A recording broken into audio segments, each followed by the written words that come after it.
Rewind the dynamite from the post-wrestling site. AEW, lighting up the fuse. Sit back and enjoy the bubbly as we hear from John and Wai Ting. Where we're going, we don't need roads. And if the buck stops here, this thing might blow. Everything you hear are opinions of the show. And if you don't like it, go to the forums and let them know. Hello, everybody. Welcome to Rewind-A-Dynamite, back on a Wednesday night. We have been doing this on Fridays, so I wonder, Wai, if we're going to be able to rebuild our audience in one night, if it's going to take some weeks for the audience to find Wednesday night again. We are going against NBA podcasts, NHL podcasts. It's the playoffs, but we're back on Wednesdays. And next week, it's our special podcast where we will be we will be on a road, won't we? It will be our Road Rager edition next week. I'll be right here. I don't know what you're talking about, but we'll be talking about a show that maybe we could do it outside. We could do it on a physical road. Sure, just like in the middle of the street. Yeah, we would probably cause a few Road Ragers.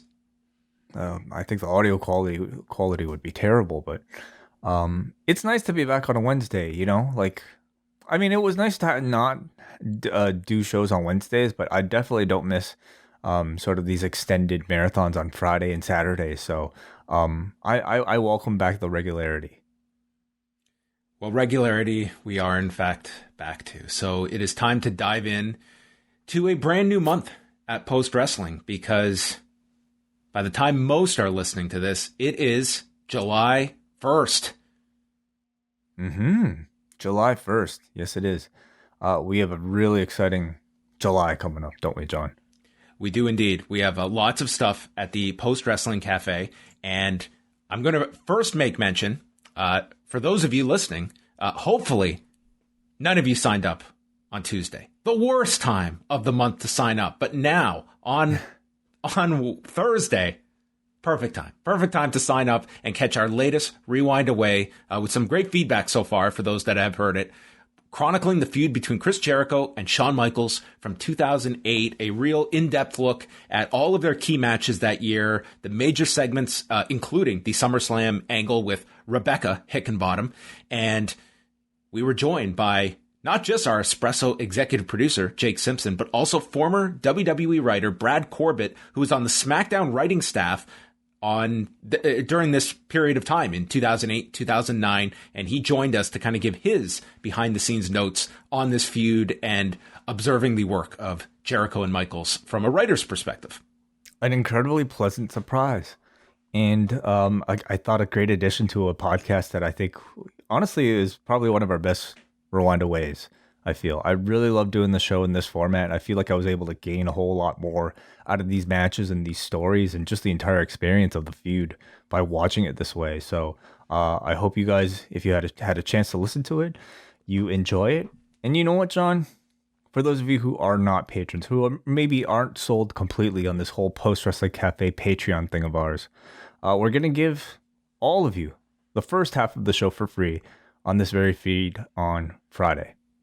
Yes, we're going to put our review portion up for free. And then if you want to hear more, including the interview with Brad Corbett, that is available for all Cafe members. But later on this month, we have next week, we're going to be putting out our monthly Ask Away, which you can post your questions at forum.postwrestling.com. We'll be going through the whole mailbag next week. All subjects are welcome. And then as the month rolls on, we'll be doing Rewind Away episodes tackling the 1992 Royal Rumble.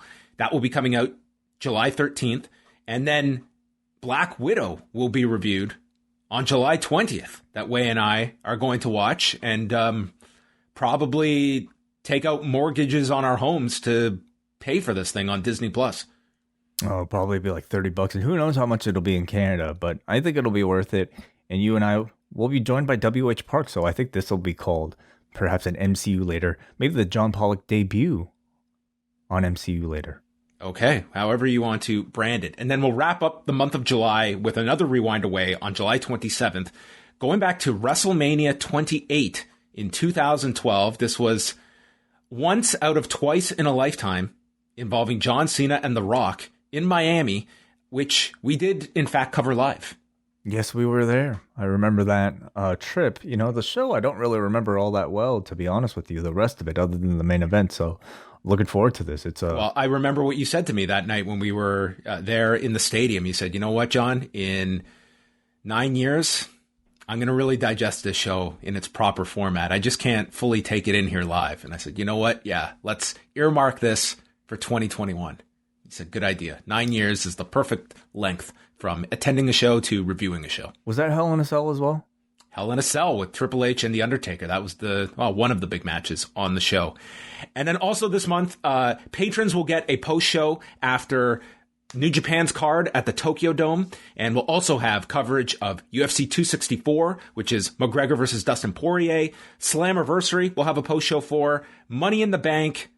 And ladies and gentlemen, for the first time ever, sneaking in right at the end of the month on July 31st, the first, I don't know if it'll be the only, Bellator post-show with John Pollock, Eric Marcotte, and Phil Chertok. Ooh, very exciting. Wow. One of the biggest fights in Bellator history. It's Patricio Pitbull and AJ McKay, and we're making the decision we are going to do our first Bellator post show the final Saturday of July. So a lot of great Café content up there. $6 gets you all access to those bonus shows and all of the archives, 89 editions of Rewind Away at your fingertips. So there you go. The best time to sign up is now. On the 1st, we have our very first edition of, I guess a brand new July podcast in MCU Later coming out tomorrow night with me, WH Park, and special guest Rich Fan talking about Loki episode number 4, which was absolutely fantastic. So we hope you guys will join us for that. And if you sign up for the whole month of July, we'll be talking about the season finale. There are only 3 episodes left, so do join us for that. We'll probably do that one live. So join us for that, as well as Rewind a SmackDown, again, live on Fridays. Yes, live every Friday for all patrons, where we will be taking calls, including this week. So we look forward to hearing from many of you coming up on Friday night. Let's go into some news. And there was a bit of it coming out of NXT. I guess the most concerning part was the injury to Mercedes Martinez. This was a pretty vicious looking spot where it was the mixed tag where Xia Li threw this spinning wheel kick and just caught Martinez flush. And this was, any knockout you have seen, you could see all the telltale signs. Like, she was rocked and just goes down, and Xia Li goes for the cover, and you can see Mercedes just almost instinctually having her shoulder up. And I thought that the referee, Aja Smith, was really on top of things here to just immediately sense the problem. The bell was called. It's something you and I have really hit on, the fact that when something like this occurs, especially a head injury, match is over, and they ended it. And I thought they handled it about as well as they could in a live television setting. But after the fact, Fightful's Sean Ross Sapp reported that talent and staff had been told that she was being taken to the hospital to be evaluated. I would imagine, Way, that she's going to have to go through all the concussion protocol, and we obviously hope that it is a quick recovery for Mercedes Martinez, because a scary moment on live TV on Tuesday. Yeah, very scary. If you're like somebody who watches martial arts, this is about as clean of a knockout. And typically, like, if you see something like this in active competition where something like this is expected, this type of stuff is sometimes celebrated, right? Which kind of like makes me feel weird, honestly, these days about watching like kickboxing or boxing, sure, or MMA. But in a pro wrestling context, when this is not supposed to happen, two people are there in cooperation to put on an entertainment performance. It's really scary. And what's especially scary is, okay, in a pro wrestling context, you don't know what's going to happen. Typically in MMA, or at least in a combat sport, something like this happens, the person goes right to the hospital. There's no questions asked. In wrestling, we're used to just shenanigans. Anything goes. It's the Wild West. Thankfully, I feel like the WWE really, like, at this point, they've really kind of made a concerted effort to say, okay, no more fooling around. Something like this happens, we end it. And that was displayed last night, and I'm really grateful for it, because there was no, like, deer in the headlights reactions. It's like, and to a degree you have some sympathy in these situations, but like they acted quick when they sensed there was a problem. Boom, bell rang. Like I thought they handled it very well. They did not put Mercedes Martinez in any additional danger. There wasn't, oh, we're not at the finish yet. God forbid we don't get to a finish on a show. It's like none of that matters. So I think they deserve definitely congratulations for the way they handled it as safely as you can in that scenario. We're talking about a sport or at least a TV show where they can come up with an excuse for anything to write away any sort of real life issue. So I never buy the excuse that, oh, we have to get to this finish, even though there was a title at stake. Who cares? Like, even if it was like a, I don't know, loser leaves town retirement stipulation, they renege on everything. You can rewrite yourself out of any situation. So it's a pride thing, I think, as much as anything. And again, like you go back, one of the most glorified gutting through a match scenarios is Paul Levesque.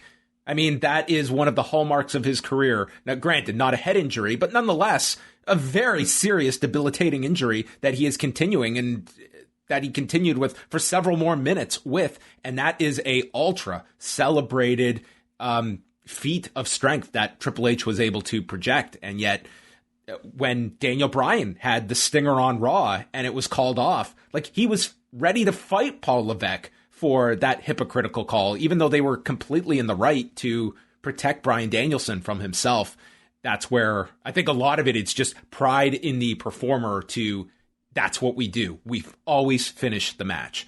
No, it's I'm hoping that mentality is very much shifting. Oh, it's the bullshit macho thing, and it's not just the men, but I'm sure it goes for the women as well. That I'm really happy to see the industry, be okay to walk away from, and I'm sure it was a really scary and disappointing moment for Xia Li as well. You could tell she was certainly rattled being involved in a situation like that, being put on live TV to react to it, and I'm sure she's taken it probably really hard, backstage. So, it's a contact sport. It's a contact performance art. And I mean, I imagine, these things. These issues are going to happen. And it's with that knowledge of, okay, when they do happen, God forbid, how are we going to react to them? That's the best you can do because of course these things will happen. That's inevitable.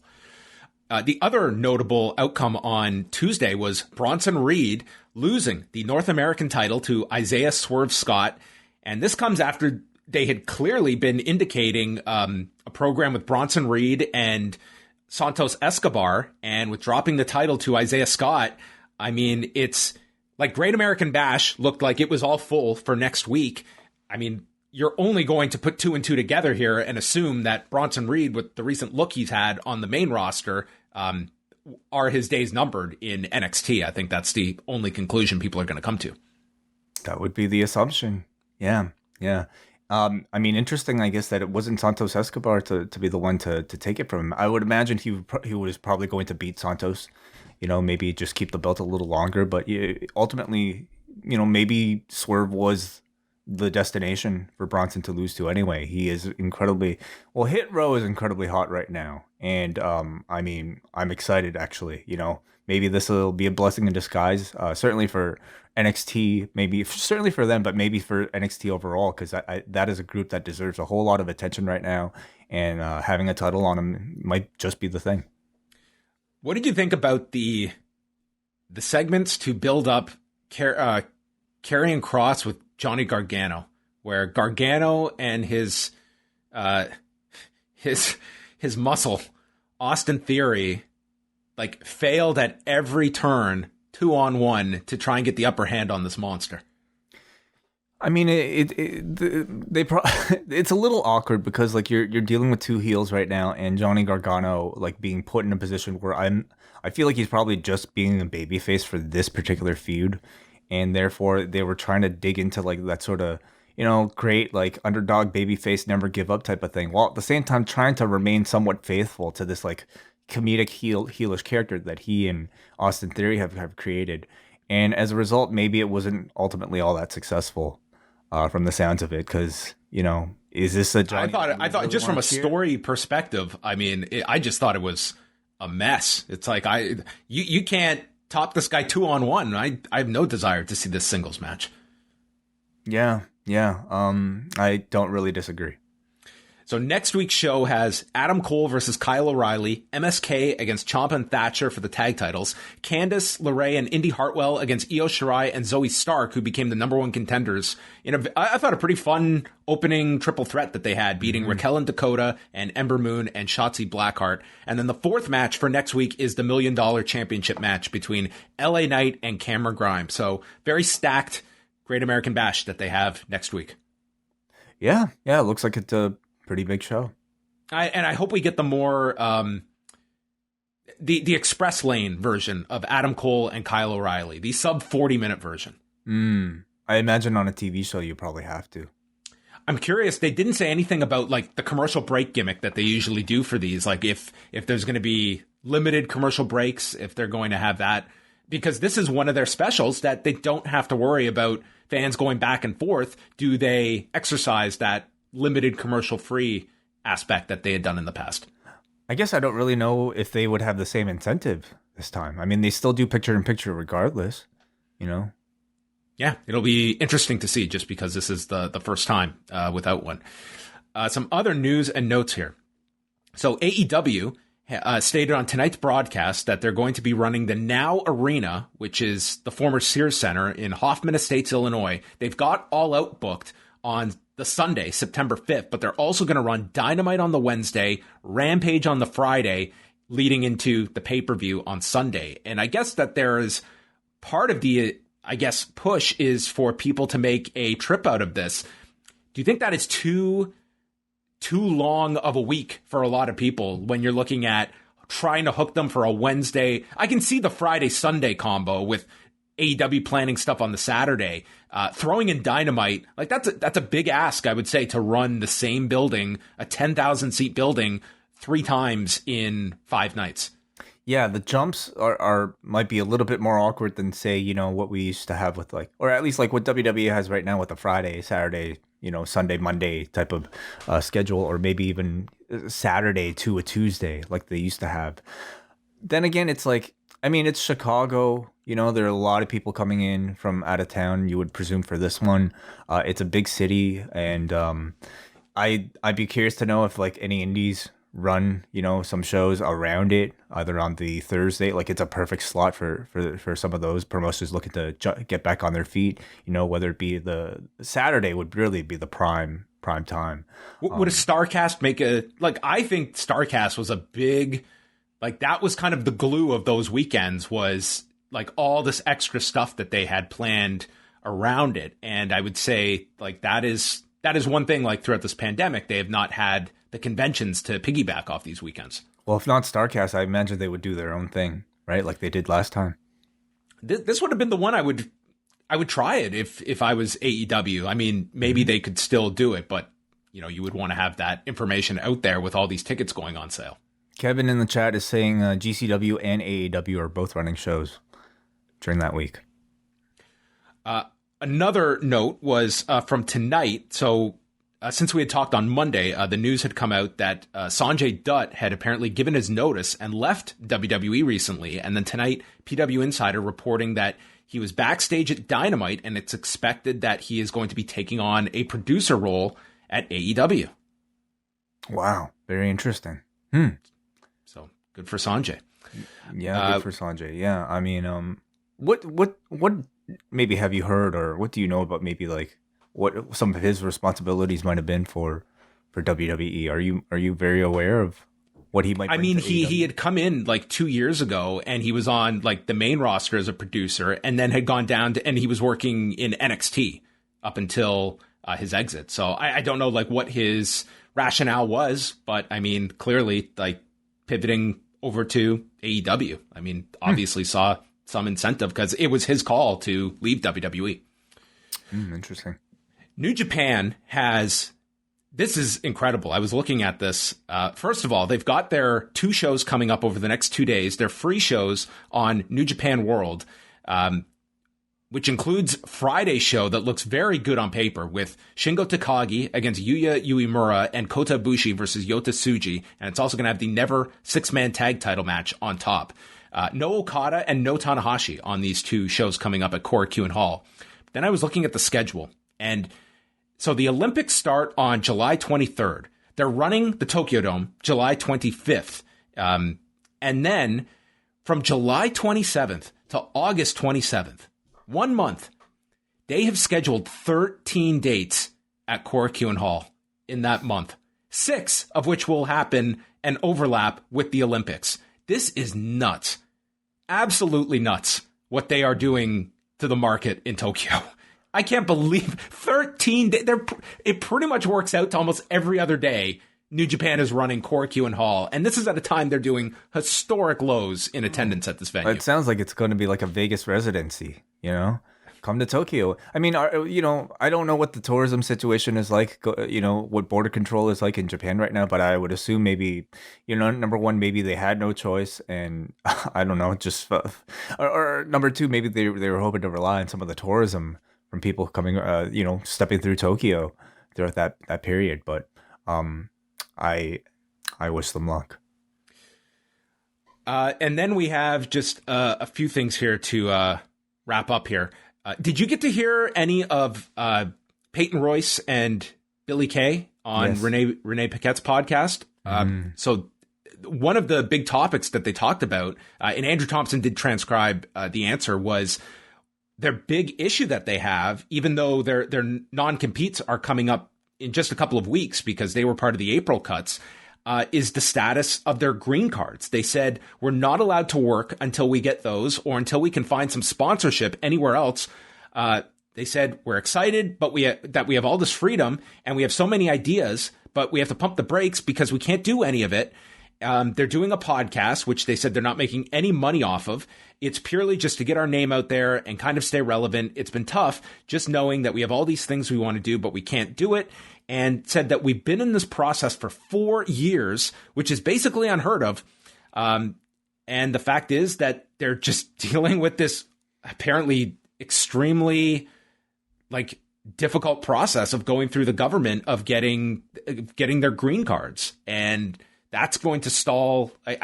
I am not an expert on how all of this works. Like if a company would be able to, speed this through, if they were to hook up with a certain wrestling company that can speed the process through. But the fact they've been dealing with this for 4 years while they were in WWE tells me this is hardly a process that even with the right people that know how to cut down on time, it's not a snap your fingers and just suddenly you get these green cards.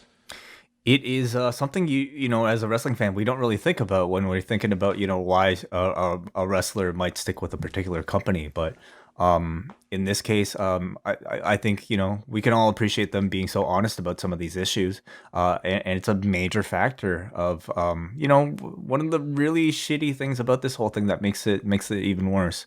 So I really wish them the best. It's really unfortunate that we're not going to immediately see them. It sounds like maybe even at the end of these 90 days. So it's, I keep thinking, okay, well, isn't Peyton married to such and such? Sean Spears is a Canadian. So I should have picked an American to marry, but no, but maybe that's even that probably wouldn't have been so smooth and so easy. I believe Renee herself has kind of talked about visa issues being part of the reason why she was with the WWE for the time that she was at. Chelsea Green she was part of those cuts too. I mean, she's talked about the fact that she needs a visa and a green card as well. That's, it's something for Canadians or not Americans that you don't always take into consideration. But I found it to be a very, very open and honest conversation that they had where, they were very open about the fact these cuts have done a number on these two who, people might not be aware, but Jessica McKay, Billy Kay, she has been in the industry since 2007 in Australia. Peyton Royce started in 2009. This was their big dream, was getting to the WWE, and it's kind of the double whammy of you get cut, and for some, it's the silver lining of this freedom and all these options. They don't really have that because of this whole green card issue that here they are. They're very much in just career limbo. So it's very unfortunate. It seems like it's been very rough on them too. Yeah, you really feel for them if you listen to this. And, beyond that, of course, it's it's the social aspect of it all too, to be pulled away from people that, it sounds like they, really considered as part of their family. Yes, you could stay in touch, but to not have a reason to go see each other. See, I'm really bad at that, John. Like if we didn't work together, I wouldn't talk to me. You at would all, have to make trust the me. effort. Like I'd be terrible at it. So, yeah, it's extremely heartbreaking, and it doesn't just go for these two, but for anybody who was recently announced as released and having to make major life changes. So, the honesty was certainly appreciated and refreshing to hear. So I wanted to ask you, because we're coming up in just a few weeks of the 90 days being up for that first cycle of cuts. And I was just going to read you the names and ask you who you're most intrigued by with their next move. Mickie James, we already know, is very much involved with the NWA, but you had Bo Dallas, Chelsea Green, Wesley Blake, Tucker, Kalisto, Andrade, we know, and Mojo Rawley. Of those names where we don't know destinations for, I mean, are there any in that list that you could see that you have your eyes kind of focused on? Like, what is that person's move going to be? Because they are a bit of an unknown. Yeah, the ones that weren't already accounted for, it sounds to me like Chelsea Green might be the biggest prospect. I feel like any company can make use of, like a notable female wrestler who has good personality, like decent in ring. I see her ending up, certainly maybe Impact will probably give her a call. I think her marketing savvy is tremendous. Like through her podcast, through her social media, like she always, like daily, is getting herself out there. Social media sometimes for better or worse, but yes. Oh, that's right. With the photo thing. I would certainly just like the parties and all that stuff too. I mean, like during COVID, I didn't think that was a good look, but I mean, whatever. Like that's a different story.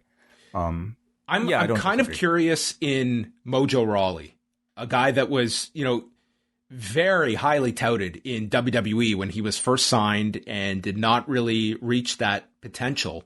I'm kind of curious what happens with him.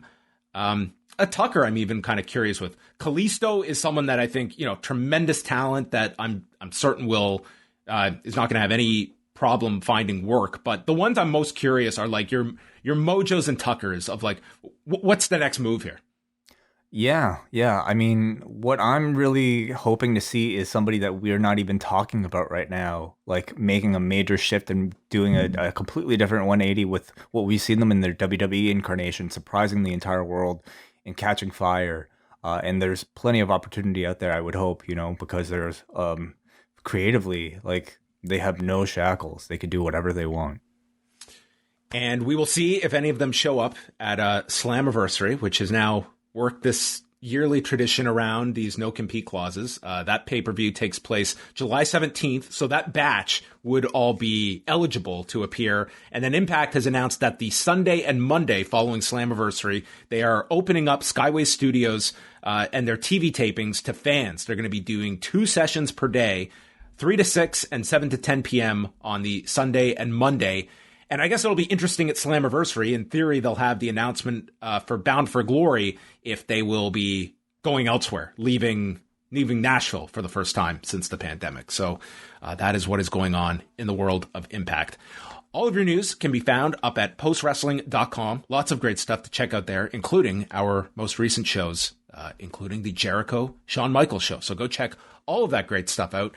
And now it is time to get into AEW Dynamite. Their final show at Daily's Place before they go back on the road next week in Miami. And we had a very lively crowd. It's their final show before they go on the trip. But, like, they're already advertising the homecoming, which is, like, only a month away. So they'll be back in a month. This is, it's like that old saying. It's like, it's not goodbye. It's see you soon. It's very see you soon. See you in a month. Yeah. So, I mean, this, you could certainly give this Jacksonville City a bit of a breather on AEW. Mm-hmm. They've got just over a month. Chris Jericho comes out. The place is going nuts. He gets a huge reaction, and he is on commentary for the duration of the show. And we started things off with the Young Bucks against Eddie Kingston and Penta. Non-title eliminator match. and we have the debut of the Fu Manchu on Nick Jackson and Matt, who just utter dirtbag. I mean, these two, this was next level. I mean, they have taken this to extreme lengths, and one of many great lines Tony Schiavone had on this show was him just yelling, "They look like porn stars." And Excalibur says that the Bucks continue to make questionable choices in their careers. I think they look great. I think more and more every single week they just feel like more complete heels. At this point, I mean, they've made what, like $5, action figures. I imagine they just want to like keep creating variations just to kind of make the collectors a bit more interested. But I think it looks great. It's just accompanies the look really well and just makes them like dirt bags. I think it's awesome. So the crowd is like all into this right from the get-go. They're behind Eddie. Penta comes off the top with a stomp that Excalibur identifies as landing on the perineum. And the Bucks then get the advantage on Penta. Penta ends up making this big comeback later with an amazing sequence, ending with a twisting sunset bomb for a huge near fall on Matt that the crowd is chanting, "That was 3." Matt stops a fear factor. Nick does a headstand on the turnbuckle and gets super kicked upside down. Eddie hits a big suplex and then a backstabber by Penta. This time it's Matt making the save. At this point, this match was just flowing. The crowd was insane. Nick grabs Rick Knox and is able to low blow Penta. They hit an assisted fear factor. Eddie comes back from the dead and makes the save. So the Good Brothers come out. Eddie eats a bunch of super kicks. He finally goes down from them. And then Brandon Cutler gets on the apron, goes to spray Penta, who ducks, and Cutler sprays Matt in the eyes and can't let go. And Jericho says, "Why is he still spraying him?"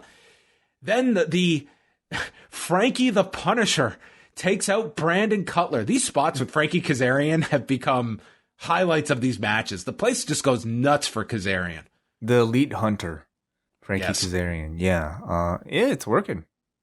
And with that, everyone that has run in, it's like they've teased all these ways the Bucks are going to get out of this, but everyone has been taken down, and Penta hits a tope con hero to Nick and the Good Brothers, so they're down, and a Fear Factor and Hurricane land on Matt Jackson, and they pin him in 13:49. Unbelievable opener. This was fantastic. What does he call that finisher? The Hurricane. It's the Hurricane? I thought it was Shuriken, which is like that ninja star. This was like the Aja Kong move. Oh, okay. The Hurricane. Interesting. The first team to beat the Bucks in nearly a year, they tell us. Yeah, this is like a real big deal that they, beat the Bucks, and I'm just surprised they're doing the title match so quick. They're doing it next week. Well, I imagine they have bigger opponents for the Bucks. I mean, this is sort of a slapped together team, even though Eddie continues to remind us that Penta is his best friend. But you at this point, I think you could put like any two great wrestlers together, and like we'll eat it up, because I mean it's a combination of like good storytelling, like especially with somebody like Eddie Kingston talking for any of these teams. Like you could put it, I feel like you could put Eddie Kingston with anybody. Like you put him with like Luchasaurus, and like you have Eddie Kingston cut a big promo about dinosaurs. We're gonna get into the team, so it's a quick way of heating up challengers for a title match. And I thought it was a really, really fun, really good match. Well, how do you feel about all the run-in stuff? Is it getting exhausting for you, or does it still work for you? I have not had the biggest issue with it. I think that it's the way I look at it is that there are some matches where the idea is that the Bucks or Kenny Omega are going to squeak their way out. And it's the balance of satisfying your audience, but you're also trying to build up heat. And this was your payoff where you teased all this shit, but they were able to overcome all of it. And you got the win. It was like, here are all the hurdles for the baby faces. There's no way they can clear them all, but they somehow did. And it's like you got the double pop of not just the Bucks losing, but my God, the baby faces overcame all the bullshit. So it's a delicate balancing act. It's going to be frustrating if you overdo it. And I think they're kind of right at that balance point. But this was kind of, here was, throwing the audience a bone, and the Bucks finally get pinned. Didn't bother me in this instance either. When it comes to the main event, I'm curious to know what you think and maybe what some of our listeners think. But when like New Japan has kind of been slave to this in I don't know, several periods now, where when you're, I guess, engaging in faction warfare, you kind of expect this sort of stuff. Like you expect the teammates to come in at some point, especially if they're heels. The Jurassic Express were in the back. Well, it was Christian and Jungle Boy to start, and Christian is giving his son a pep talk, uses the John Kavanaugh line, "You either win or learn," and "You took Kenny Omega to the brink. You're a future champion." And all of a sudden, we have this statistic that Jungle Boy could become the first AEW wrestler to win 50 matches. And that's what's at stake tonight when he takes on Jack Evans. He's after his 50th win. Luchasaurus walks in, thanks Christian for having Jungle Boy's back, and then the two talk about their ancestors. And Christian is from a lineage of dinosaurs, which was as completely ridiculous as it sounds. Yeah, he says his third uncle might have been part, I don't know, a dinosaur, random dinosaur name. That was cute. It was nice. It was nice that like Christian now kind of has his own stable that he can attach himself to with the Jurassic Express. Not a pairing you would expect, but the association with Jungle Boy I think really works. Like it's funny just to kind of like think about Jungle cage. Boy. Dinosaur cage. It's funny to think about Jungle Boy because like on the surface he is a Jungle Boy. But the way they push him, he's just a young upstart wrestler, right? If anything, they push him more as Luke Perry's son than they do this like boy who was raised by wolves, raised by dinosaurs. It really is just a look in the song at this point. Whereas Luchasaurus is full gimmick, he's still that.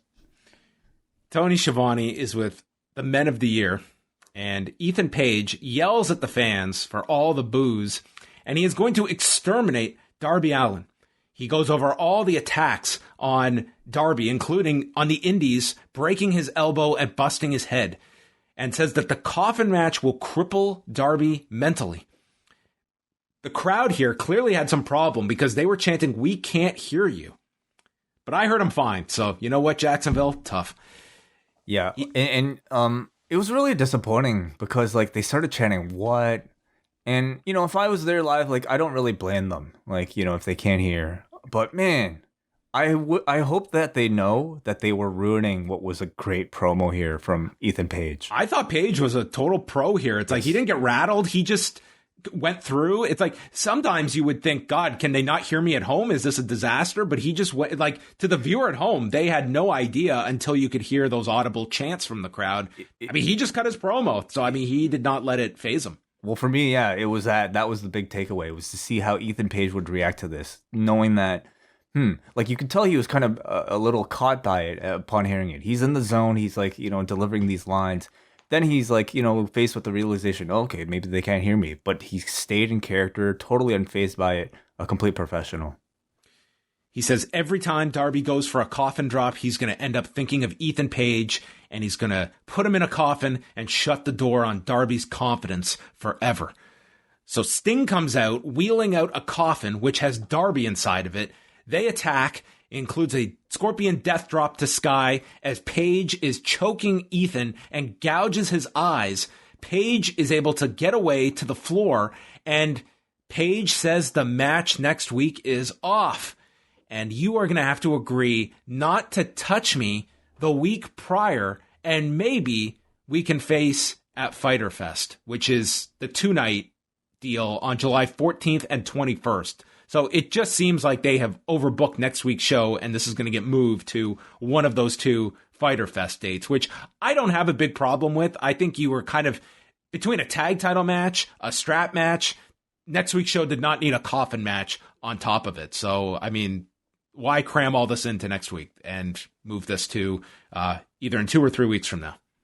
Yeah. It felt like a pretty clear, like, wanting to just spread the wealth of matches that they have for all of these big shows. Not a big problem to have unless you are one of those people who are going to the show next week, who were looking forward to this. But nonetheless, I think for storytelling purposes, I mean, using another week or two to tell this story is not going to be a bad thing. And giving it maybe the spotlight that it deserves, the time that it deserves on a show that's less crowded will ultimately help it.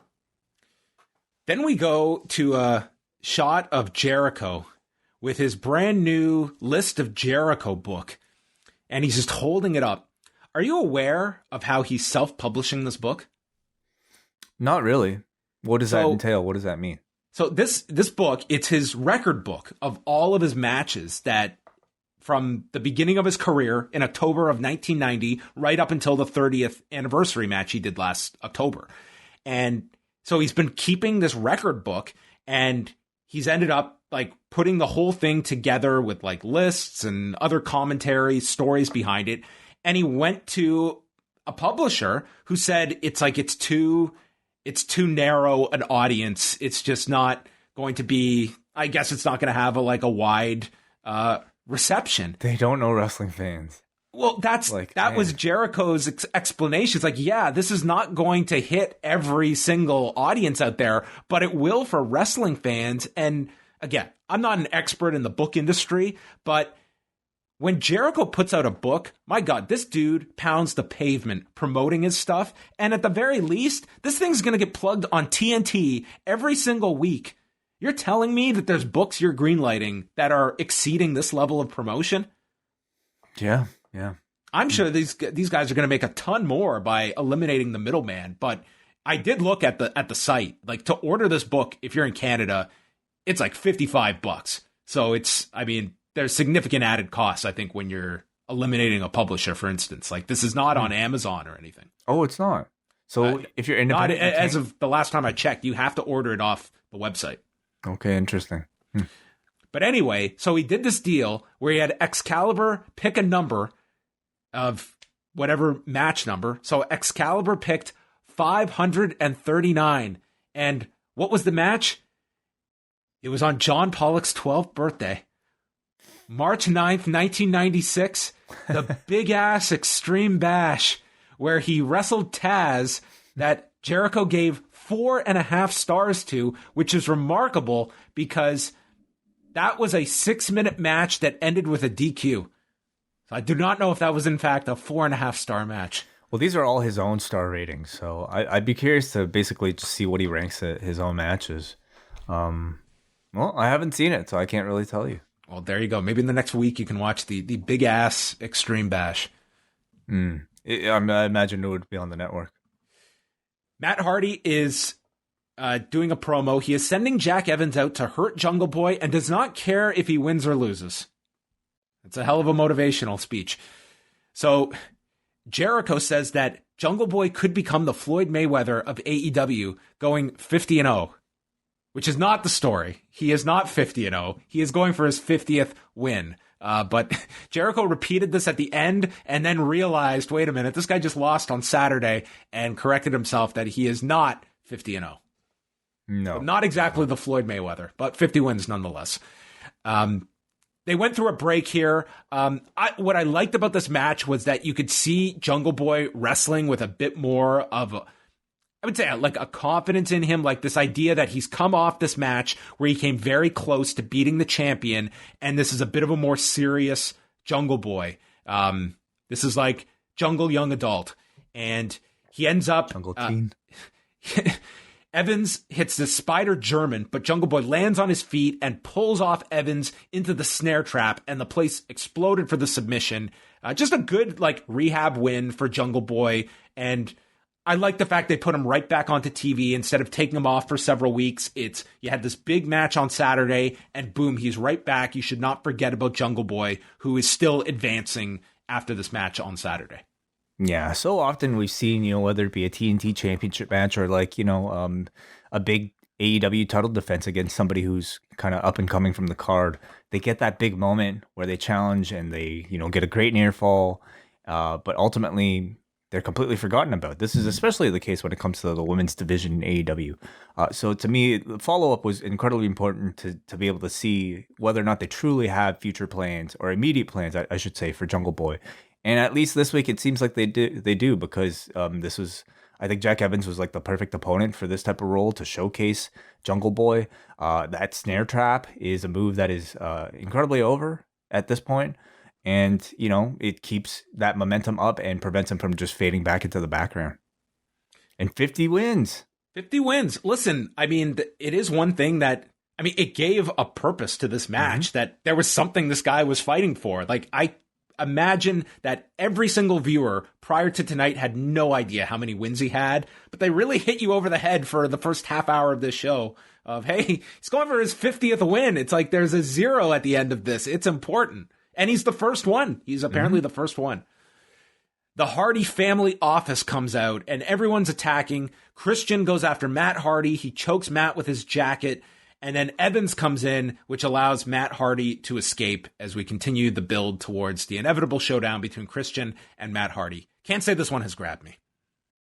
No, I can't say much what the Hardy family office has. I think they might be the worst stable in AEW. But I said that about the Dark Order once.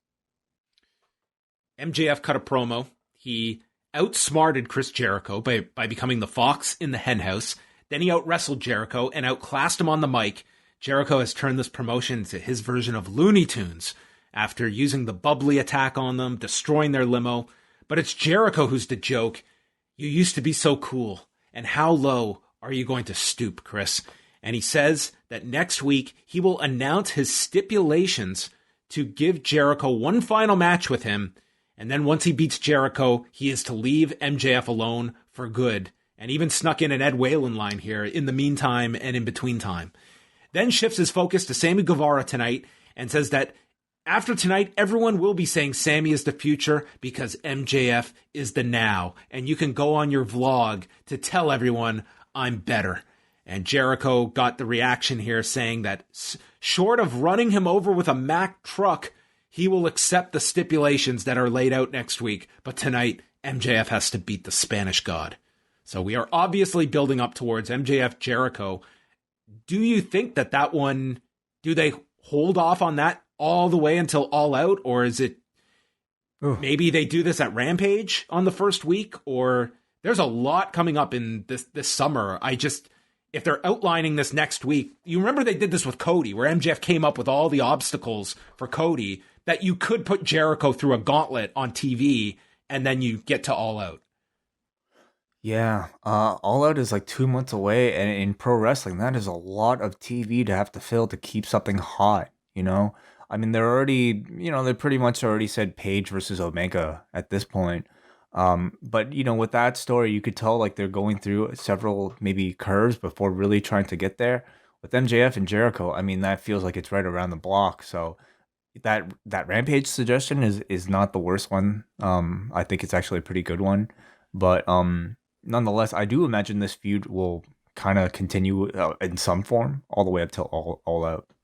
The next few months are very important for the company. You're going back on the road. You're doing all these themed shows. Rampage is a major priority that starts in August.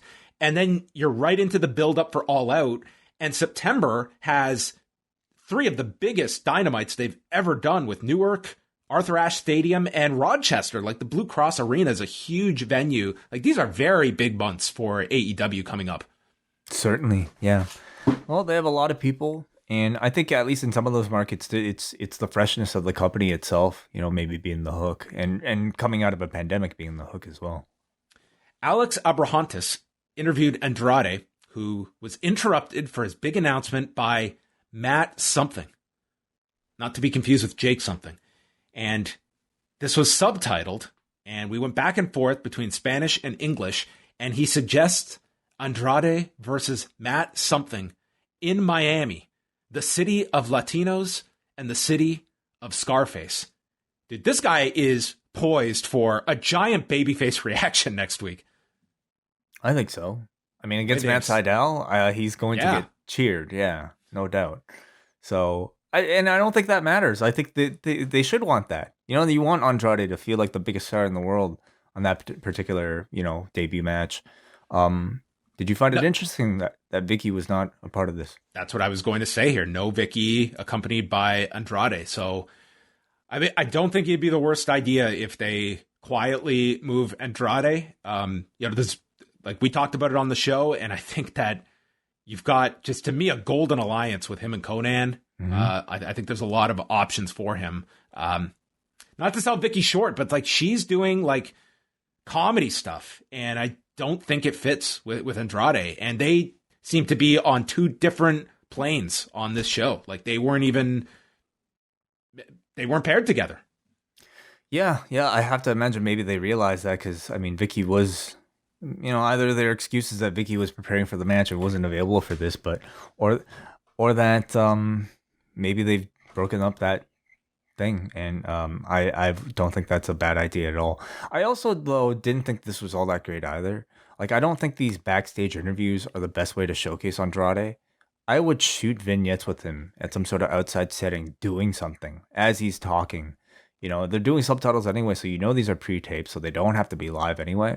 And I certainly wouldn't be afraid of having him communicate more of his message in Spanish, throwing in some key lines in English, because I think his personality comes across far bigger when speaking in his native tongue.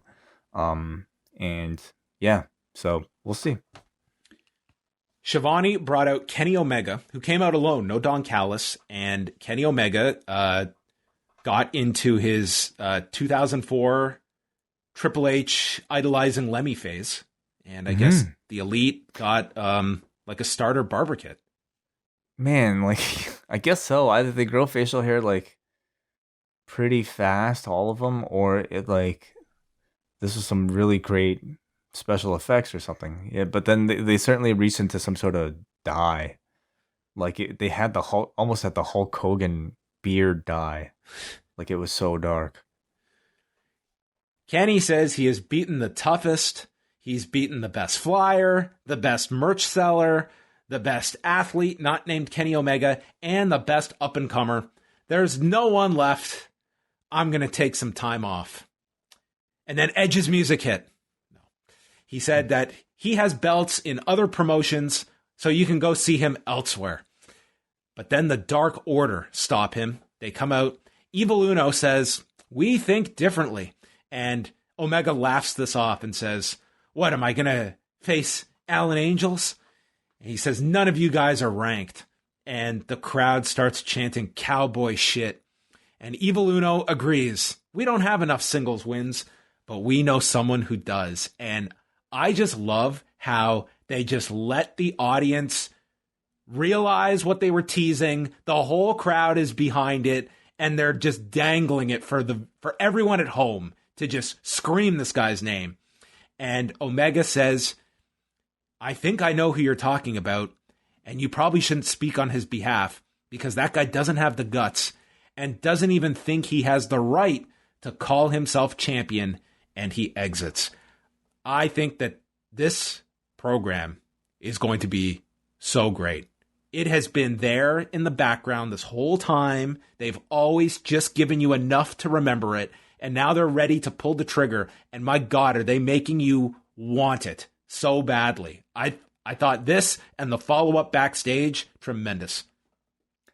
I thought this was really good. And clearly, by the pace of the I guess, teasing today, they're going a very slow build for it. And I think they have to because of the 2 months of TV that they have to use to fill it.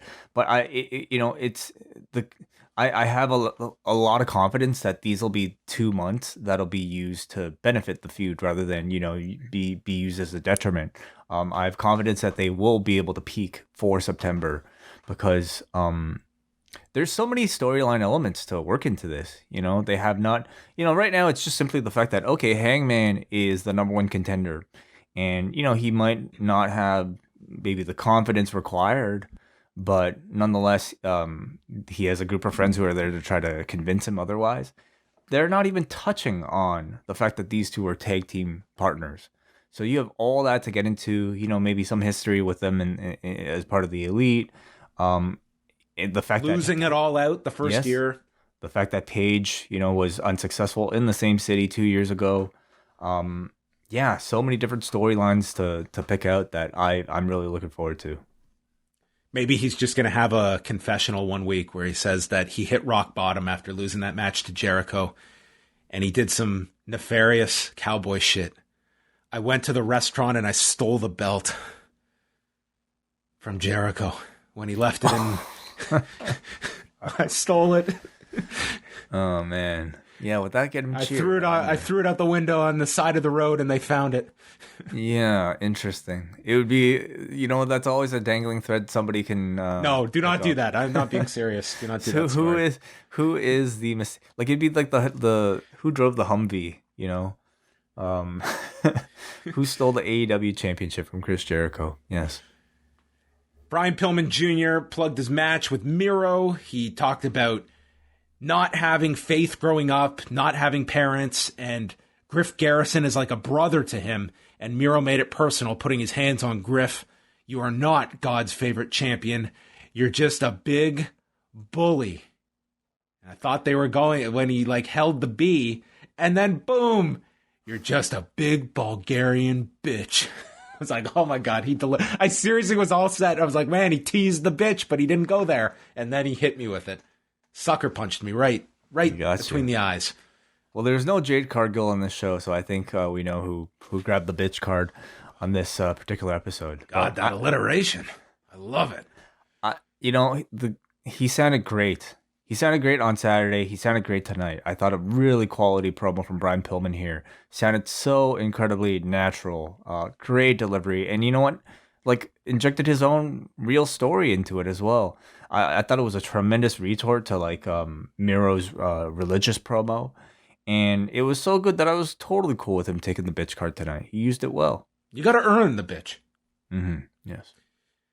Miro, Brian Pillman Jr. for the TNT Championship. Miro has got a new theme. What was your initial reaction? It's more of an orchestral feel, and anything that's not, generic power chords or Snoop Dogg rapping over something like Downstate, I think is a positive. It's different from, I think, the type of Miro, Rusev tracks that we've heard in the past. Works for him. Miro is dominating him. They go through the break, and then Pillman snaps his neck on the top rope and hits Jericho's springboard dropkick that Jericho immediately identifies. Flying clothesline through the ropes to the floor, and then a springboard clothesline. Only gets a 1 count on Miro, but a lot of fire exhibited by Pillman.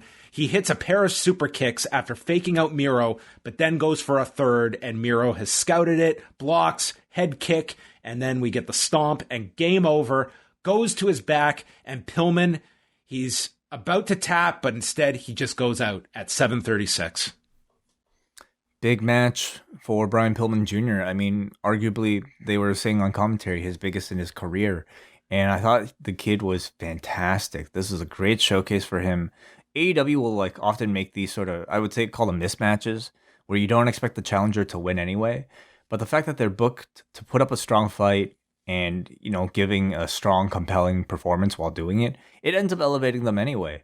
And I thought that was certainly the case with Brian Pillman Jr. here. You made the challenger look strong, and you made the champion look strong. So everybody wins coming out of a scenario and a match like this. You see Miro in this situation, man, this to me is like a fully realized Rusev. This is final form Rusev. And you just can't understand how Vince dropped the ball on this guy. He should be Vince's ideal wet dream of a wrestler. Big, monstrous, believable, convincing in the ring, can promo. How did you get to the point where you'd release him after not using him for months after the crowd was demanding it? I don't understand. Well, he's doing very well in this TNT championship role. And I thought this was like a lesser version of what we got with Omega and Jungle Boy on Saturday. But it was a nice match for Brian Pillman Jr. to have. And, I think that he has shown a lot when he's been put into these situations, whether they be the tag that they did with the Bucks or in this scenario too. And just as important, I think, was giving him some promo time last week and this week. I think that's his biggest strength. In ring, I think he's good. What I like about him in ring is his comebacks are so old school. Really, I think it might be the hair, but like his comebacks and his like motioning to the crowd really does feel like it's, I mean, it feels like it's his dad from like the early 90s, you know? Like, and I think like it's so old school that it sets him apart from everybody else in AEW. Maybe Brian Pillman Jr. was studying the Shawn Michaels Chris Jericho feud on his iPad, and he brought Julia Hart over and said, "Hey, look at this. This was going on when you were 6 years old." Yeah, which, you know, I'm sure there are plenty of feuds that we can cover that happened before she was born. Alex Marvez is in the back with the Dark Order, and Hangman Page storms in, and he's pissed at what they did out there with Kenny Omega. Stu Grayson says, "Yeah, but you didn't stop us." And Colt Cabana pipes in. He says, "We don't think you're scared of Kenny Omega, but you're scared of failure." And they repeat how Page has been the one to motivate all of them in their respective big matches. "And we believe in you, Hangman." And they walk out one by one, and Alex Reynolds says, "This is your life." And they leave Page alone with his drink to contemplate, what exactly is my life? Interesting. I think this is going to be really, really strong. I'm curious. High hopes for this. I do too. I mean, you should, because it's going to be the main program, you know, for what should be like their biggest show. And they're using it to like tell seemingly some sort of, you know, babyface insecurity story with Paige. I really hope they dive into like maybe the failure of 2 years ago against Jericho, and yeah, I'm really curious to see how they tell it. Might be a different story from what we're used to in pro wrestling. Taz is with Hook and Powerhouse Hobbs with their breaking news. There's no Starks and no Brian Cage this week. He says their relationship has been rough and toxic for us.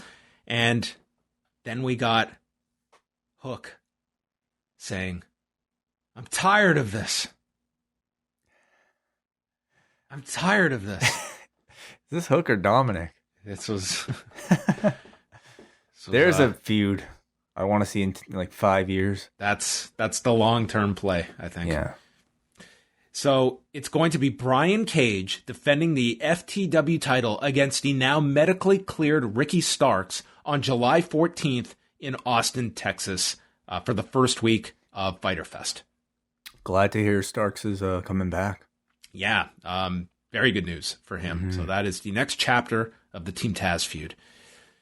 Britt Baker and Rebel against Nyla Rose and Vicky Guerrero. We had Baker cheap shot Vicky before the bell. And I just found this to be like the audience totally took to Britt Baker like a superstar and reacting to her like a babyface. The way this match was kind of laid out was in the early parts, like you've got Baker doing like the total Eva Marie spot. She's going to the floor. She wants Rebel to do all the heavy lifting. She doesn't want to get in there. She's playing the coward. Nyla is just beating up on Rebel and then would tag Vicky in. And as we go to the break, she pulls out a table to set up on the floor, which would come into play later.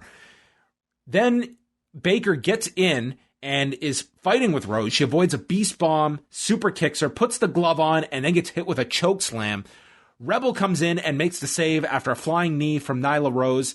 And then Vicky is putting Britt Baker into place as Nyla climbs to the top. Baker kicks Vicky into the corner, knocking Nyla down, and Baker applies the lockjaw, so Vicky screams her lungs out and submits in 6:56. And that sets up our big post-match angle where Baker is attacked. They go to the edge of the apron, and Nyla powerbombs Britt Baker off the apron through the table. I liked the finish. Like the visual of Baker making Vicky tap, I thought was like really effective in, again, pushing her as a bigger babyface. The power bomb off of the apron through the table looked fantastic. So all of that was effective. I don't completely disagree with what you had to say about maybe some of the awkwardness, but I think that's them wanting to remain consistent with the character. You know, like she is still like at her heart, you know, like a real asshole, and that's not just going to change, you know, overnight, right? Meanwhile, she has to wrestle the match to make you feel sympathy for her against Nyla Rose. But in the end, honestly, they can do whatever they want. These crowds are going to cheer her because she's just so tremendously entertaining. And wait till we get to Pittsburgh for those shows.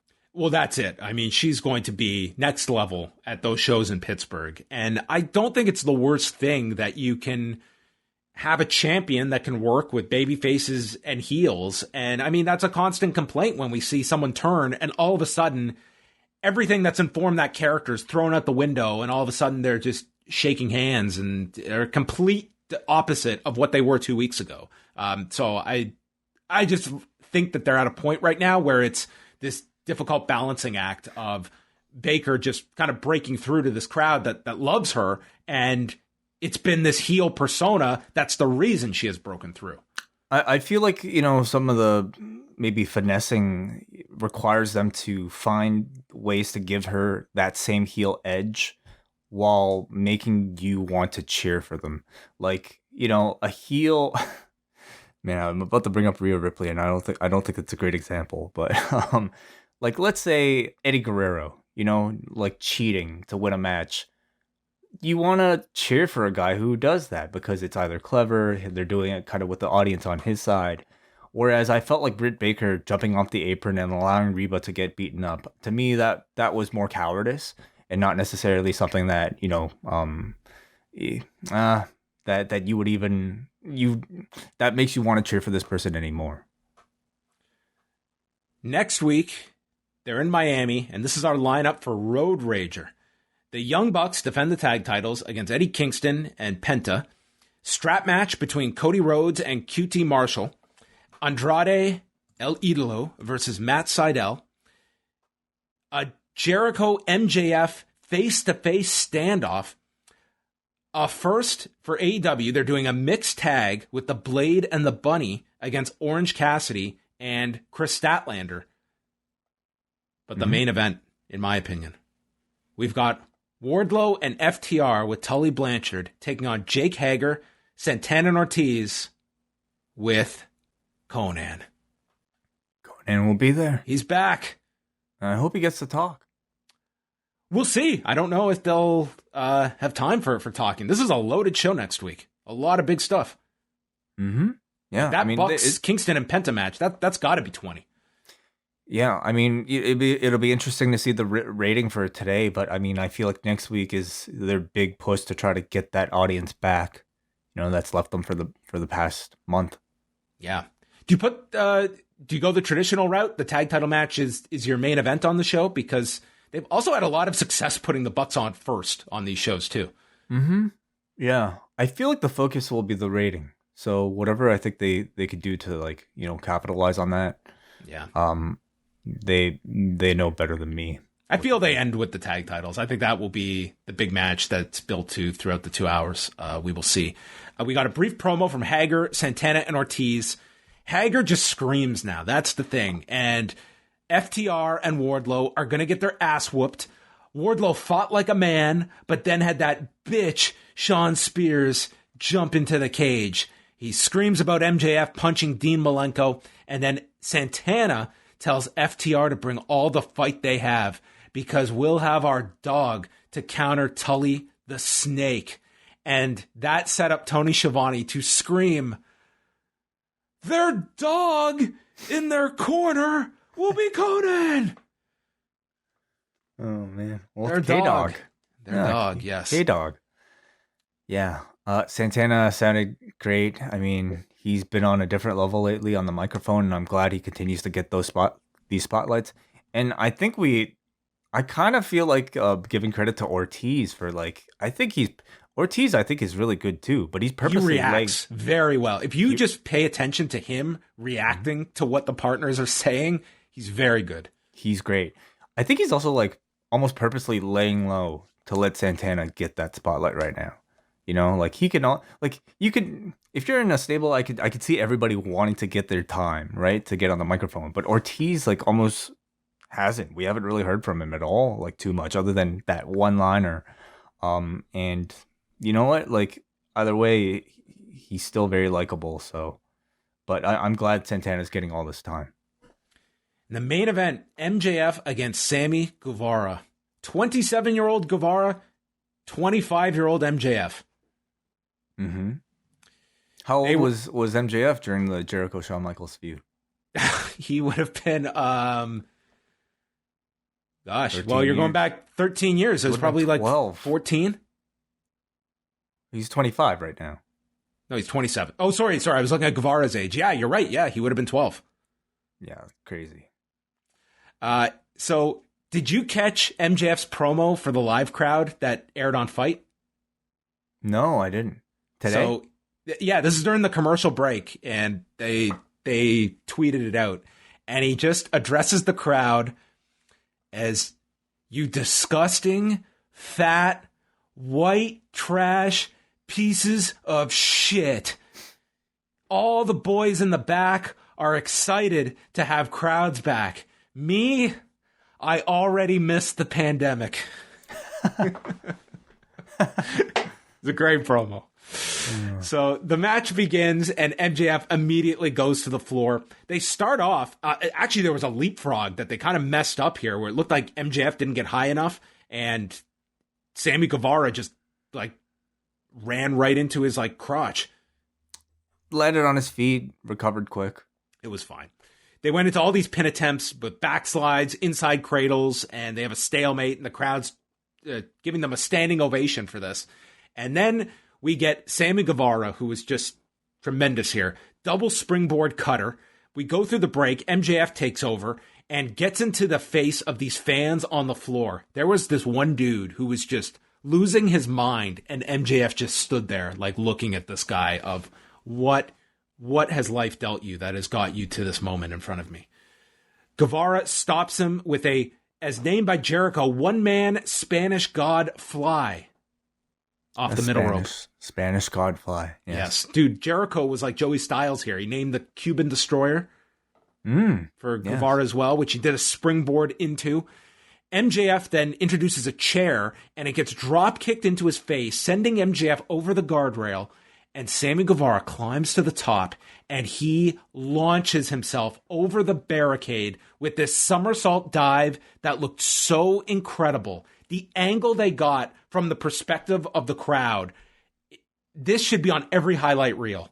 Like Sammy Guevara just launches himself like out of a cannon into the crowd. And there was a very narrow aisleway with fans. These were not plants that were just around here. And he hit the very, very narrow aisle that he had to land this. This looked unbelievable. It was insane. You know, we saw Ricochet do a tremendous dive from a similar distance on Monday. And, you know, we were speculating, oh, okay, maybe there was a crash pad there, maybe not. There was nothing left to mystery here. There was no room for error for this guy diving into a full audience with a beautiful flip onto another human body in the middle of an aisle packed with people. And it looked great. So MJF catches Guevara on the top turnbuckle, crotches him, and hits a tombstone off the second turnbuckle. Only gets a 2 count, and MJF is holding his knee in pain from the tombstone. The Heat Seeker is stopped. Sammy hits the GTH, but in hooking the leg, MJF's foot gets onto the rope to break the count. MJF is then begging off as Sammy climbs to the top, hits the 630 anyway, and still MJF kicks out. Crowd's going ballistic. Sean Spears comes out, and this is when Jericho gets up from the announcer's area to go after him and is jumped by Wardlow, who drops Jericho's ribs on the barricade and tosses him off the stage. Spears nails Sammy with a chair shot, which Bryce Remsburg misses, allowing MJF to climb on top, pinning him in 20 minutes and 5 seconds. What a match.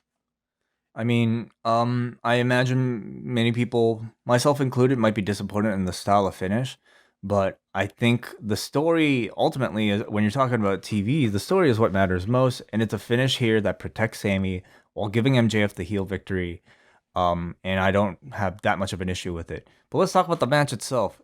It, to me, like, far exceeded my expectations. You know, anytime you have one of these sort of like AEW originals battling each other in the main event, it's going to feel special. This one somehow exceeded even that level, where the wrestling from the get-go, I think took a lot of people off guard because it was so technical and it was so good.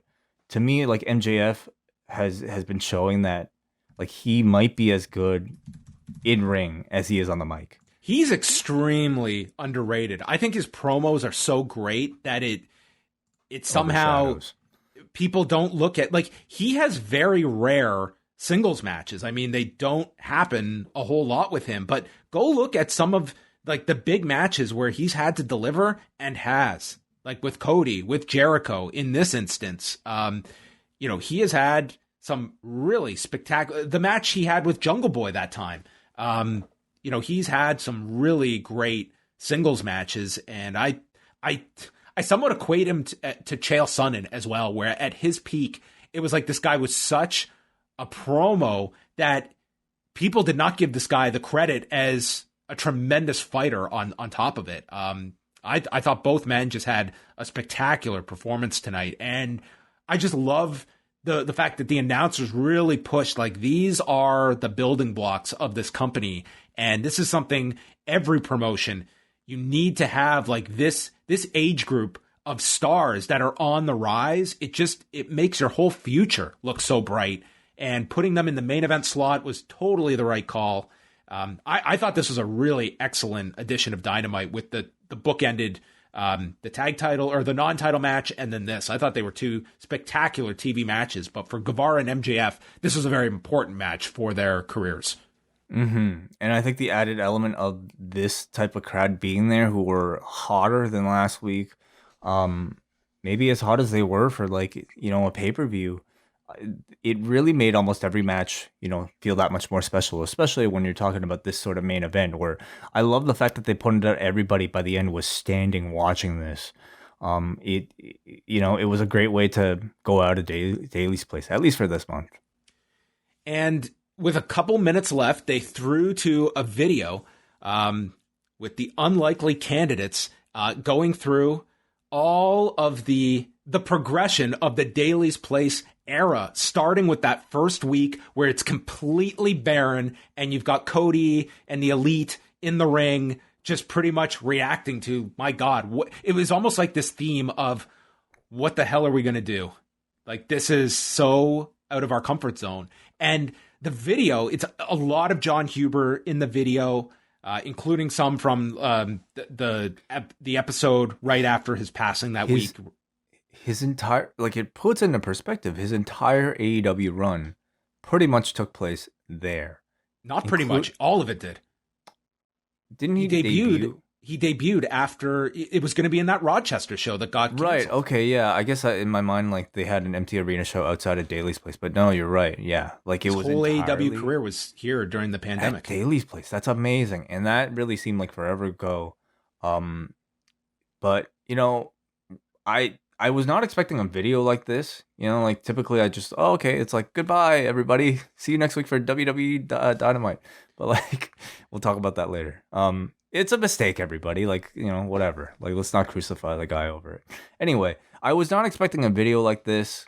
They didn't have to, but the fact that they did it, I thought was a great, like, really, really smart. And I think it was them being able to take advantage of, any sort of momentous occasion to create this sentimental moment that ultimately builds brand loyalty. Yes. So it was really good. I thought it was an excellent video, and it just builds, and then the video climaxes with Double or Nothing where the fans are back. Mm-hmm. Such a well done edited video. And then it ended with the live crowd in Jacksonville as they went off the air. I just thought this was such a cool way to end the show. So non-traditional, because when are you ever going to have these circumstances where we ended up having to be in this place for a year and a half, and now we're going back out on the road for a couple weeks, and then we're coming back? But it was just such a great way to end the show, I thought. Like, end definitely on a happy note. What a concept. It's, in the end, we're talking about marketing. And I think, like, this was, to me, the best form of marketing, where it feels incredibly genuine. And I think it also just really puts into perspective the consistency of quality of AEW Dynamite. They were, like, showing highlights pretty much just from over the past year, but, like, there were a lot of amazing moments, that this company provided on this show, in this arena. So, man, I would love, like, if, like, WWE has the department to be able to do shit like this every time if they wanted to. But they did for a while. And, like, 2001 to 2003, Oh, yeah, dude, they were the going Desire. nuts. They were Can they bring back the Desire videos, please? Like, is there no better time to do that than right now? You know? Do you remember when they did the Kid Rock one, the Lonely Road of Faith? Mm-hmm. It's just throwing out on a random episode of Raw to convince Vince McMahon not to bring in the NWO. And it was like this epic video that literally could have opened up WrestleMania 20, that they could have just saved for 2 years. It was that big. And it's like, dude, we threw this together on Sunday. It was like they were just like flexing every week with their. Was that really the storyline reason how they? That was the whole thing. He's like, I'm going to kill my creation by bringing in the NWO. And so our video department made this to try to convince you. Ric Flair's in the ring. He's like, Vince, watch this. Yeah, Ric Flair was on his Avid in 2002, and he just put together this video. But my God, that period, they were just pumping this stuff out, and it's very memorable stuff. I will say, at the end of this video, and you're watching all of these highlights, number one, I'm thinking, yeah, a lot of big stuff. When you have a year and a half worth of Dynamite highlights, there's a lot to take from. The next is, if you're a new fan, you want to go back and watch any of this, you don't have that outlet right now, at least a legal way to go back and watch Dynamite. And that is something that I think you want to get the right streaming deal, because you're talking about big money for the right deal. But it is something that I hope happens at a point, because I think for newer fans, these Dynamites will have some rewatch value to them. And if you're a new fan, my God, there's a lot of stuff that you can just go back to that this video was a commercial for. Well, they're certainly building that catalog up, with all the Dynamites, all the Darks. I imagine maybe eventually something like the Road 2s and BTE might find their way up there, but I think they're still in the building phase. And when it's time to announce something, whether it be with something that Warner owns or their own platform, maybe by that point it'll sound more attractive.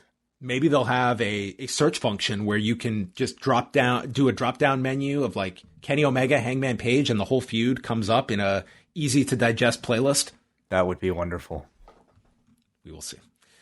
That was Dynamite. I thought a spectacular show. I really, really liked tonight's show a whole lot. I did too. Crowd I thought was fantastic, and the wrestling was fantastic. Stories were really good. Promos were good. Like a really good 2-hour wrestling show.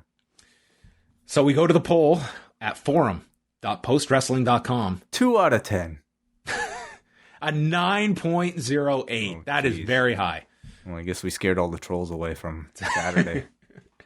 This was, in fact, a better episode than Raw on Monday, which was not a bad show, but this was the better show. Johnny writes in, this was going to be a solid episode until the Omega Dark Order promo and then the main event.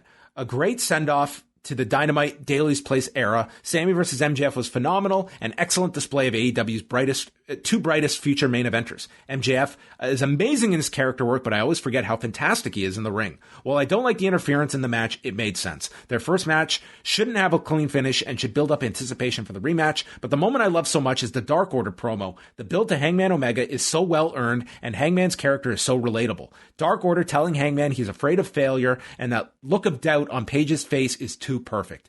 Do you think Hangman wins their first encounter, or do you build to a bigger rematch? It's very hard to say 2 months out because you have to see like how well this story goes.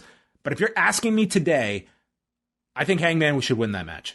I think Hangman wins at All Out. You know, whether or not they will touch and have a match prior to that on like a TV special, I don't think they should, personally. But if they were to do that, I could see them doing some sort of finish that, you know, screws Hangman out of it so that you want to see him win at All Out. But I think if it's at All Out, he should end All Out as champion. We got a Mark who says, awesome opener and phenomenal main event. I love that AEW leans into music videos to really drive home sentimental moments. How often have they done the music video stuff? I guess they did it with the... was it like the Bucks? Oh, wait, Page and Omega? They did the Cinderella one. Yeah. I mean, different circumstances, but for Brody Lee, they did that tribute. And I know there was another one in there too that I'm not remembering. They've gone to these several times. They really celebrate their history, as short as it's been. It reminds me of what you guys talked about on this week's Rewind-A-Way in regards to the Shawn Jericho feud. Jericho talked it up so much that it really stayed in people's minds 13 years later, when it could have easily been overlooked due to passage of time. Kind of similar to what AEW is doing here. In 18 months, AEW has built up so many memorable moments and performances in Daly's place, and have on more than one occasion celebrated them.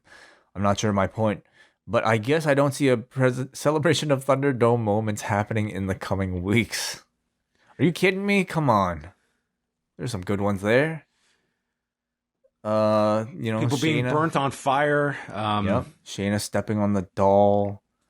I'm sure the Viking Raiders and Street Profits did something fun inside. Well, they got a few weeks, so maybe we will get the WWE counter before they exit. Zombies. Thank you, Kevin. Yes, the zombies. Let's go to Tom. A great show with consistent story progression in the Hangman Kenny title contention. The only low light is the women's tag that could have been much better, with Nyla's tag partner being anybody but Vicky. I hope Rebel is okay after what looked to be a leg injury. I didn't notice that. Hopefully not hurt. Pillman and Miro could have been just a tad more competitive to give Pillman some more momentum, but that's a minor dig. Main event delivered and then some, and the fans left happy with a nice video tribute to the pandemic era, despite the pandemic still advancing with a new variant. Okay, well, that's I guess that's one way to look at things. I miss Jim Ross saying WWE Dynamite, but at this point, I don't care. I got my dopamine and cannot wait for next week. We got a Dan Away who says, Mac in Toronto here. I had a blast watching Dynamite, and it's the first proper episode I've watched since the big AEW NBA schedule accommodation shakeup. Probably not a good sign for my future Rampage viewership. This week's episode was tremendous, but I could do without Vicky Guerrero for the next decade or so. I wish her well, and I imagine a big chunk of the audience is like me, where there's goodwill towards Vicky. But God help me, she hasn't done anything I've liked or thought was good in years, if ever. Release Nyla Rose and Andrade from your clutches as soon as possible, Vicky. All right, we go to Kate. First things first, John, you were right, and I was wrong about the women's match. It was all about having Britt get the lockjaw on Vicky so we could watch her scream, and there was no bait and switch. Of course, since they lost, that presumably derails Nyla's plans to challenge Britt in a couple of weeks. Or does the top-ranked person get the shot regardless of how badly they screw up? I mean, they were still pushing that title match for the 21st. She powerbombed him through a table off the apron, so I think that's still the match. And speaking of number one contenders, I'm really happy that the Hangman Kenny storyline has officially started. I'm ready for this to carry through the summer. The main event was spectacular, although I found myself seriously wishing I could see a crash pad in that one crazy spot from Sammy. In fact, all the men's matches were really good tonight. As much of a dominant force as Miro is, Brian Pillman still felt like a bigger deal in the end. The video at the end was an unexpected and had an affecting touch. 8.5 terrible mustaches out of 10. And finally, we got a Jomo who says, the good. Whatever shticky, ironic 90s NWO nonsense the Bucks are pulling is totally working. These guys are tasked with being bigger and bigger deuces every week and always pull it off. More importantly, though, there's never a match from the Young Bucks where I fail to gasp or say wow. In fact, I don't think I can recall a match of theirs that hasn't gotten over in the past, 8 years? Otherwise, Hollywood Kenny Omega sounded really good here, maybe one of the best times I've heard him on the mic in AEW. He's sounding confident, and I really like how Alex Reynolds basically talked to the audience in the segment after when he told Hangman, "You've waited long enough, it's your time." It's a subtle announcement that for the summer until All Out, Hangman is almost the protagonist of the show. The bad. Christian and Matt Hardy going for a feud, Vicky Guerrero in the ring, WWE Dynamite from the guy who is too lazy to even pretend that he cares much of the time. Maybe I'm in the minority, but I was really hoping AEW would be featuring people like Joey Janela or Sonny Kiss instead of WWE retreads who have had their time on TV. And Scorpio Sky's recent turn as Ethan Page's silent friend doesn't really help counter the argument that this is the whitest main event scene in all of wrestling. I think it's unfair to say that JR, because he said that line, is too lazy to even pretend he cares that much. I can't say that I got any indication from what is, I think, quite honestly, just a mistake.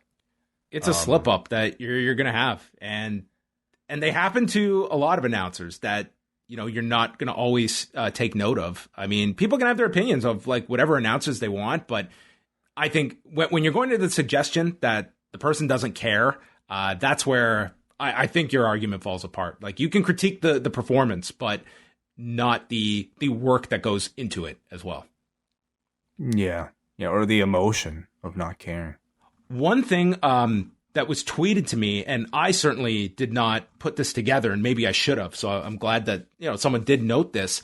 The fact that over the past week there was that awful tragedy in Florida where that condominium unit fell, and there have been several confirmed deaths and so many more people that are missing in the rubble. The idea of doing a coffin match in Miami would have been in very bad taste. And I don't know if that's the reason, but that would make a lot of sense that they are not going to do a coffin match in Miami, given the world focus on that awful tragedy. Yes, absolutely. Yeah, that would make all the sense in the world. Also, Rebel was carried to the back by officials afterwards, while the promo for Hager and Proud and Powerful played. So maybe there's something to that as well. All right. Well, everybody, I want to thank all of those that joined us live tonight, returning to our normal night. I want to thank all the Double Ice Cap and Espresso patrons that did so. We are live Monday and Wednesdays after Raw and after Dynamite, and then Friday for all patrons, where we will be live 10:15 Eastern right after SmackDown, and looking forward to taking everyone's calls this Friday. Yeah, it'll be nice to focus on one show, but I mean, we'll be taking calls about every single thing. So hope you guys join us on Friday. And for Loki fans, hope you guys join me, WH, and Rich Fan Thursday night / Friday morning for MCU Later. All right. And that will wrap up Rewind-A-Dynamite. And a happy birthday to Terry Funk, who turns 77 today. So there you go. A happy birthday to him. That is it. Good night, everybody. Thank you for listening to Rewind-A-Dynamite.